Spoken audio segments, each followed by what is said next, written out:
So you have to open this cover here. And you see that the cam filter is supposed to be in here. But the thing is closed. What you want to do is to open it up.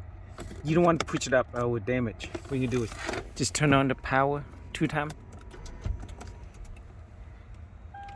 And you see how it's on blown in. You want it to push the circulation and it should open. See how I push it and it open? So now just take it out.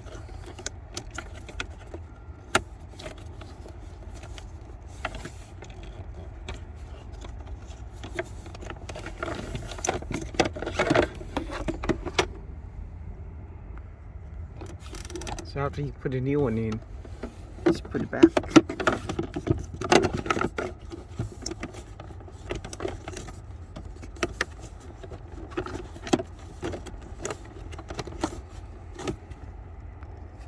So once you get it in, just push it down. Just snap. And now just put the cover back in.